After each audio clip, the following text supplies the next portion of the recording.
जमीनी हकीकत क्या है? सरकार एक तरफ ये दावा कर रही है कि हमने किसानों के लिए बेहतर काम किए हैं। बसपा और समाजवादी पार्टी से कंपेयर करते हुए, तुलना करते हुए, उनकी सरकारों में गन्ना का भुगतान कितना हुआ है, उनकी सरकारों में अनाज खरीद कितना हुआ है और मौजूदा गवर्नमेंट में कितना हुआ, ये सब कुछ आंकड़ों के जरिए दिया गया है। तो आप लोग क्या संतुष्ट हैं या किसान नेता के मन में आज भी कोई सवाल है? देखिए, जहां तक गन्ने का सवाल है, पिछली 3 सरकारों का जो आंकड़ा है वो ये है कि गन्ना का मूल्य जो है वो सबसे ज्यादा 90% मायावती सरकार में 2007 और 12 के बीच में बढ़ा था।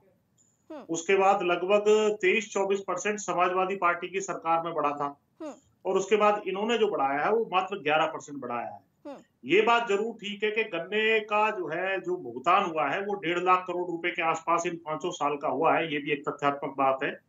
और पिछली सरकार में, जैसे समाजवादी सरकार में 7-8 लाख टन की खरीद होती थी गेहूं की या धान की, उससे भी कम होती थी, वो इन्होंने 55-56 लाख टन पे ले गए। ये भी बात बिल्कुल ठीक है। लेकिन इनके जमाने में आवारा पशुओं की समस्या भी बनी हुई है जी। और महंगी बिजली है, महंगा तेल है, ये सारी चीजें हैं। हम्म।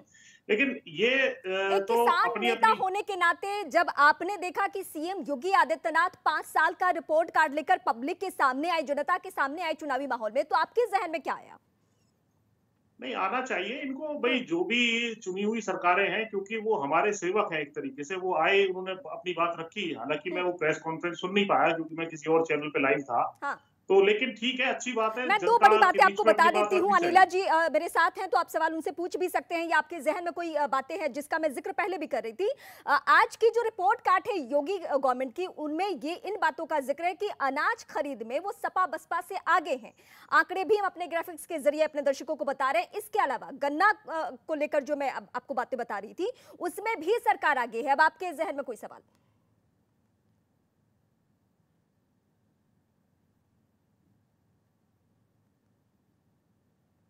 आवाज नहीं आ रही। पुष्पेंद्र जी, आपसे सवाल है मेरा। जी जी जी। देखिए, ऐसा है कि खरीद के जो आंकड़े हैं वो हम्म। बिल्कुल ठीक है कि हम्म। 7-8 लाख टन से, जैसा मैंने बताया, 56 लाख टन पे गई है। और क्योंकि गन्ने का मूल्य बढ़ गया था और प्रोडक्शन बढ़ गया था, और मूल्य तो इन्होंने 10-11% बढ़ाया है, तो वो लगभग 3-5 साल, 5 साल का जोड़ेंगे तो वो लगभग 1.5 लाख करोड़ के आसपास का बन जाता है। हम्म। ये बात बिल्कुल ठीक है।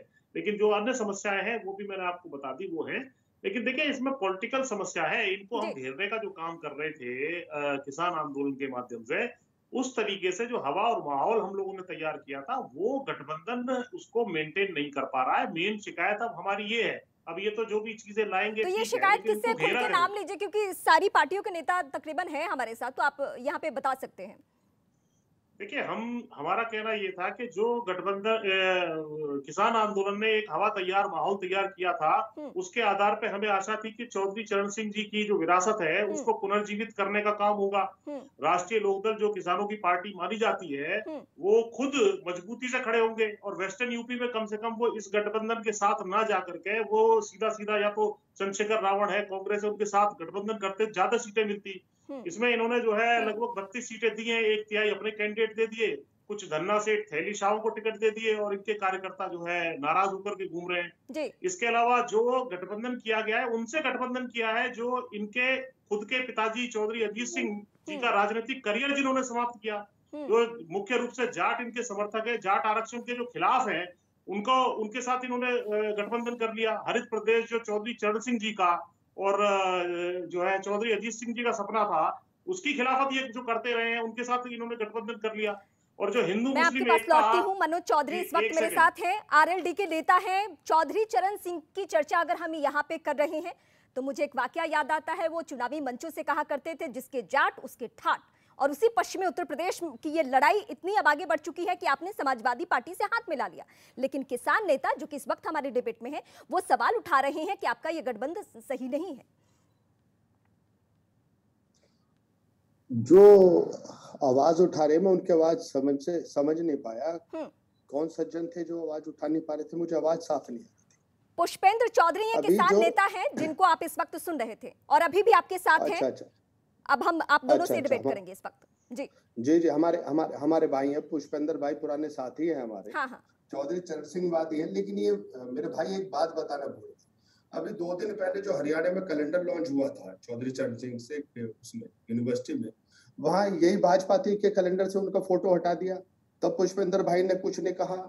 और जहां तक बात है गठबंधन की कि हम लोग गठबंधन किसके साथ में करेंगे, किसके साथ में नहीं, तो समाजवादी पार्टी भी चौधरी चरण सिंह जी की बनाई हुई जो वृक्षवट है उसकी ही शाखाएं हैं।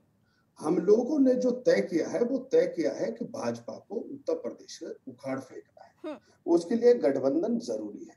दोनों नेताओं की एक सोच है।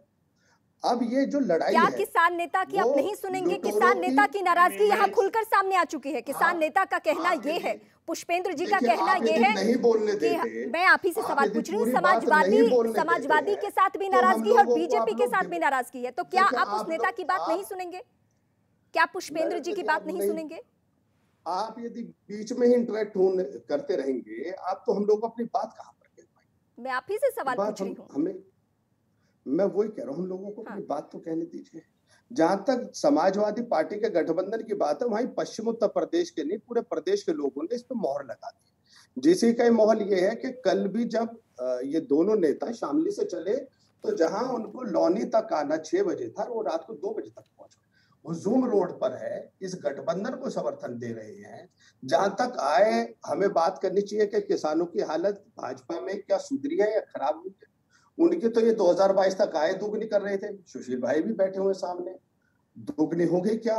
गन्ने का मूल्य मुझे तो पता नहीं कि कहीं मिला हो, पश्चिम के लोग इनके गन्ना मंत्री का यदि मूल्य मिल गया हो, मुझे तो पता नहीं चला कि किसी किसान को यदि आय दुगनी हो। आपके नेता चौधरी अजीत जी ने क्या कहा था वो भी मैं दर्शकों के सामने याद दिला देती हूँ। मुजफ्फरनगर दंगे के वक्त उन्होंने समाजवादी पार्टी पर सवाल उठाया था। अगर आप आज उनके साथ हैं तो वही सवाल पुष्पेंद्र जी भी उठा रहे हैं।